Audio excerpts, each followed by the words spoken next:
Olá, meus queridos amigos, muito boa noite, gente, muito boa noite para todos vocês. Começando com muito carinho, mais uma pílula inspiradora do bem noturna, você já sabe, né? Sempre baseado no nosso amado evangelho, luz e paz para o seu coração. Você perguntar aqui para mim é super fácil, entra no site institutonamastê.com.br, manda sua perguntinha, ou então entra lá no nosso Instagram, que é o Ricardo Melo Prosperidade, e compartilha sua dúvida aqui com a gente. Pessoal, hoje eu queria responder a pergunta que eu acho que representa a dúvida de muitas pessoas aqui. É o seguinte: ô Ricardo, até que ponto que realmente nós temos livre-arbítrio e temos destino?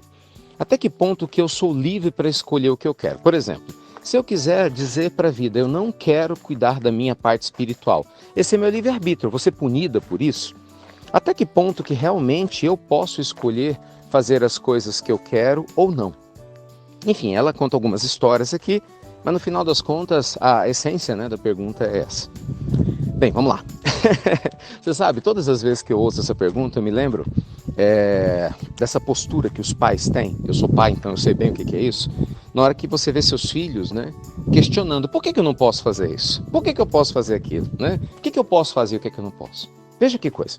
Até um pai, que é imperfeito, uma mãe, nós somos imperfeitos aqui na Terra, a gente sabe que se você der liberdade total para quem não está pronto para ter acesso a essa liberdade, a pessoa vai se complicar completamente.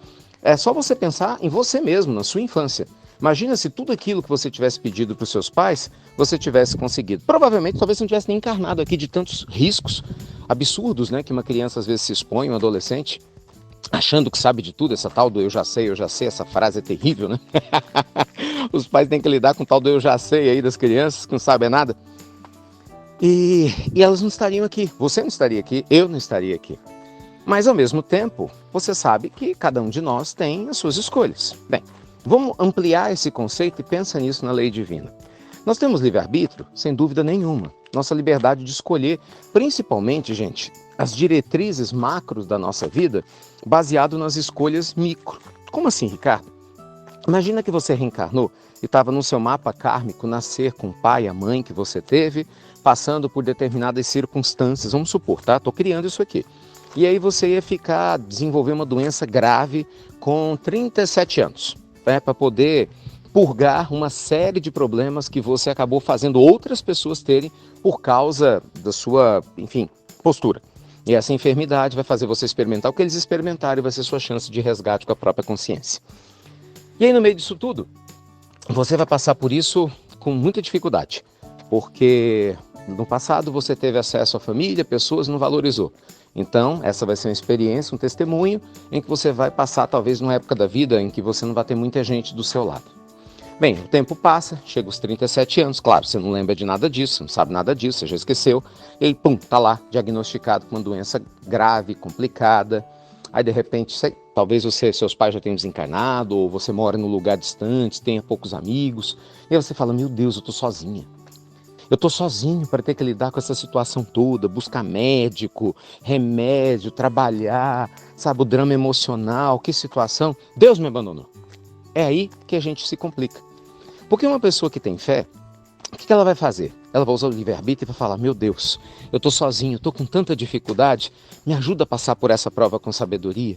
Aí ela usa o livre-arbítrio dela e vai buscar auxílio espiritual. O que ela vai buscar? Ela vai buscar, de repente, auxílio em alguma fraternidade, ela vai buscar auxílio com algum terapeuta, ela vai ler livros sobre como melhorar suas emoções, como se tratar. Ela vai trabalhar essa questão com os médicos, vai ser disciplinada, porque tem gente que recebe orientação e não é disciplinado para seguir as orientações. Então o seu livre-arbítrio vai mudar, entendeu? O destino da sua prova. Veja, talvez ter essa prova não tivesse no seu livre-arbítrio, mas a forma como ela vai ser conduzida muda tudo. Você pode se revoltar com essa prova, não tomar remédio nenhum, e entrar numa depressão profunda e falar, não quero mais viver. Usou o seu livre-arbítrio errado. Então assim, gente, nós temos sim partes do que nós chamamos de destino, que são pontos centrais, mas em última instância o que vai determinar a forma como nós vamos viver a nossa vida em todas as áreas sempre vai ser a utilização correta ou não do nosso livre-arbítrio. Por isso que a gente tem que estudar, por isso que autoconhecimento liberta e por isso que ignorância aprisiona. Quanto mais a gente ignora as leis divinas, quanto mais a gente ignora quem realmente a gente é, mais nós somos escravos do velho eu. Percebe isso? Mas a gente é escravo das velhas desculpas e vamos repetir os sofrimentos. Então, Jesus falava, Conhecereis a verdade e ela vos libertará. Um beijo enorme, fiquem com Deus e até breve, meus queridos amigos. Até muito, gente, muito breve. Gente, a novidade é enorme, hein? Instituto Namastê faz 9 anos, mas com certeza o maior presente é seu. Fica ligadinho, porque vem aí um maior projeto de todos os tempos para o seu desenvolvimento pessoal, espiritual, financeiro, em todas as áreas da sua vida.